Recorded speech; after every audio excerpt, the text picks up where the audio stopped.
Hi hello అండి, welcome to my channel small Zindagi blogs.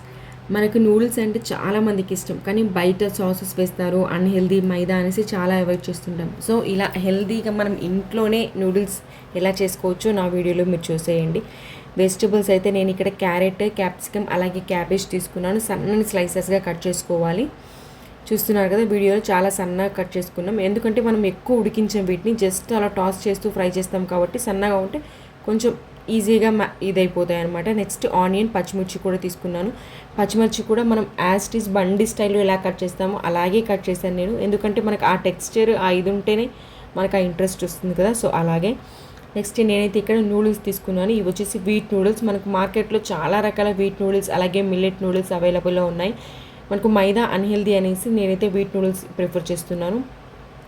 Next నేను chicken, egg కూడా వేస్తున్నాను. బోన్లెస్ చికెన్ తీసుకున్నాను. బోన్లెస్ చికెన్లో మనం ఉప్పు, కారం, పసుపు అలాగే కొంచెం అల్లం వెల్లుల్లి పేస్ట్, ధనియాల పొడి అంతే. ఇంకా ఎక్స్ట్రా మసాలాలు ఏమీ వేయలేదు. నేను ఎక్కడ కూడా నూడిల్స్లో సాసెస్ ఏమీ అవాయిడ్ యూజ్ చేయట్లేదండి, కంప్లీట్ అవాయిడ్ చేస్తున్నాను. సో మీరు కూడా సాసెస్ నచ్చితే వేసుకోండి. సో వీలైనంత వరకు అవాయిడ్ చేసి మన ఇండియన్ దేశీ స్టైల్లోనే ఉండబోతున్నాయి ఈ నూడిల్స్ అనేవి. అలాగే కొంచెం ఆయిల్ వేసుకొని మీ ఇష్టం, మీరు డీప్ ఫ్రై అయినా చేసుకోవచ్చు లేదా షాలో ఫ్రై అయినా చేసుకోవచ్చు. చూస్తున్నారు కదా, పీసెస్ ఫ్రై అయిన తర్వాత నేను చిన్న చిన్నగా కట్ చేసుకుంటాను. కంప్లీట్ బోన్లెస్ పీసెస్ తీసుకున్నాను. నేనైతే ఇక్కడ ఓవెన్లో పెట్టుకుంటున్నాను. సో ఓవెన్లో ఫ్రై అయిన తర్వాత చిన్న చిన్న పీసెస్ కట్ చేస్తాను. సో ఇక్కడ నూడిల్స్ కోసం ఒక పెద్ద గిన్నెలో వాటర్ తీసుకున్నాను. నేను ఇక్కడ 300 గ్రామ్స్ నూడిల్స్ ప్యాకెట్స్ తీసుకున్నాను.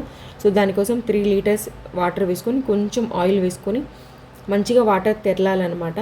ఎందుకంటే మనకు నూడిల్స్ అనేవి స్టిక్కీగా అంటుకోకుండా ఉంటాయి. మంచిగా ఆయిల్ వేస్తే మంచి తెల్లుతున్నప్పుడు నూడిల్స్ యాడ్ చేసుకోవాలి. అలాగే పెద్ద కడాయి పెట్టుకొని, నా దగ్గర ఉన్న పెద్ద కడాయి ఇదే అనమాట. నేను వేసుకొని కొంచెం ఆయిల్ వేసుకొని అలాగే 4 ఎగ్స్ వేసుకుంటున్నాను. ఎగ్స్ వేసుకొని ఫ్రై చేసుకుంటున్నాను. మరీ ఫ్రై అవసరం లేదు, జస్ట్ అలా షాలో ఫ్రైగా చేసుకుంటే మనకు సాఫ్ట్గా ఉంటేనే బాగుంటుంది కదా నూడిల్స్లో. సో ఎగ్ ఫ్రై చేసుకొని, ఎగ్ కొంచెం చప్పగా లేకుండా ఉండడం కోసం కొంచెం సాల్ట్ అలాగే కొంచెం కారం వేసుకొని అలా ఫ్రై చేసుకొని ఎగ్ని పక్కన తీసి పెట్టుకోవాలి. పక్కన తీసేసి పెట్టుకున్న తర్వాత మనం మళ్ళీ వెజిటబుల్స్ ఫ్రై చేసుకుంటున్నాం. చూస్తున్నాం కదా, ఇక్కడ ఎగ్ తీసేసి పక్కన పెట్టేసుకొని మళ్ళీ అదే కడాయిలో కొద్దిగా ఆయిల్ వేసుకొని మనం ముందుగా కట్ చేసుకున్న వెజిటబుల్స్ వేసుకుంటున్నాను.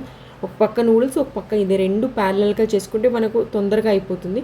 ముందు క్యారెట్ అలాగే క్యాబేజ్, క్యాప్సికమ్ వేసుకున్నాను. మనకు ఆనియన్, పచ్చిమిర్చి అంటే తొందరగా ఇది అయిపోతాయి కాబట్టి నేను ముందు ఇది వేసుకొని హై ఫ్లేమ్లోనే పెట్టి టాస్ చేసుకోవాలి. ఎందుకంటే లో ఫ్లేమ్లో పెట్టామంటే వెజిటబుల్స్ వాటర్ రిలీజ్ చేస్తాయి. అలా కాకుండా మనకు క్రంచీగా ఉండాలి అంటే హై ఫ్లేమ్లోనే పెట్టుకొని జస్ట్ అలా ఫ్రై చేస్తుంటే మనకు వెజిటబుల్స్ ఎలాగో ఈజీ, మనం చిన్న చిన్న స్లైసెస్ కట్ చేస్తాం కాబట్టి ఈజీగా ఇది అయిపోతాయి. ఇక్కడ నూడిల్స్ కూడా వేసుకొని అలాగే ఆనియన్, పచ్చిమిర్చి కూడా వేసుకొని కొంచెం అలా టాస్ చేసుకుంటుంటే ఈలోపు నూడిల్స్ కూడా ఉడుకుతుంటాయి. చూస్తారు కదా, మంచిగా నూడిల్స్ ఉడుకుతున్నాయి. 90% మనం ఇలా ప్రెస్ చేస్తే మనకు అర్థమైపోతుంది. నూడిల్స్ 90% ఉడికిన తర్వాత ఇలా జల్లిది గిన్నె ఉంటుంది కదా, దాంట్లో వేసుకొని అలాగే కొంచెం చల్ల వాటర్ తోటి అలా క్లీన్ చేసినట్టు జస్ట్ అలా వేసేయాలి. ఎందుకంటే మనకు ఓవర్ కుక్ అవ్వకుండా అలాగే స్టిక్కీ కాకుండా ఉంటాయి. ఈ వెజిటబుల్స్ ఆల్మోస్ట్ అయిపోయింది. ఇందులో చికెన్ చిన్న చిన్న పీసెస్ కట్ చేసుకొని వేసుకున్నాను. అలాగే ముందుగా ఫ్రై చేసుకుని ఎగ్ కూడా వేసుకొని నూడిల్స్ కూడా వేసుకొని మంచిగా కలిపేసుకోవాలి. నూడిల్స్ కూడా మంచిగా కలిపేసుకున్న తర్వాత మనం ఉప్పు, కారం, మసాలాలు వేసుకోవాలి. ఎందుకంటే ఇలాగ ఆయిల్ అంతా పట్టేసి ఉంటుంది కాబట్టి అప్పుడు మనం మసాలాలు వేసుకుంటే మంచిగా పట్టుకుంటుంది అనమాట. మీకు నచ్చితే ఈ స్టేజ్లో మీరు సాసెస్ కూడా వేసుకోవచ్చు. నేనైతే ఎలాంటి సాసెస్ వేయకుండా సింపుల్ దేశీ స్టైల్లోనే చేశాను. ఉప్పు, కారం, అల్లం వెల్లుల్లి పేస్ట్ అలాగే ధనియాల పొడి, ఇంత ఎక్స్ట్రా మసాలా ఏం వేయలేదు. మీకు నచ్చితే వేసుకోండి, లేదంటే స్కిప్ చేసేయండి. మసాలాలన్నీ వేసిన తర్వాత మంచిగా కలిపేసుకొని మంచి పెద్ద కడాయి ఉండాలి. నా దగ్గర ఉన్న పెద్ద కడాయి ఇదే, కొంచెం ఇరుకు అయింది అయినా అడ్జస్ట్ చేసేసి మంచిగా కలిపేసుకున్నాను. చూసారు కదా, సింపుల్గా ఈజీగా చాలా హెల్దీ. మేమైతే ఇంకా నైట్ డిన్నర్ ఇదే చేసేసాము. సింపుల్గా చాలా బాగుంటుంది. ఇలాంటి మరెన్నో వీడియోస్ కోసం ప్లీజ్ నా ఛానల్ని లైక్ చేయండి, షేర్ చేయండి, సబ్స్క్రైబ్ చేయండి. ప్లీజ్ నా ఛానల్కి సపోర్ట్ చేసేయండి. వీడియో నచ్చితే please give a like and subscribe. ఖచ్చితంగా రెసిపీ నచ్చితే ట్రై చేసేయండి. ప్లీజ్ సబ్స్క్రైబ్ అండి. Thank you for watching. Bye bye.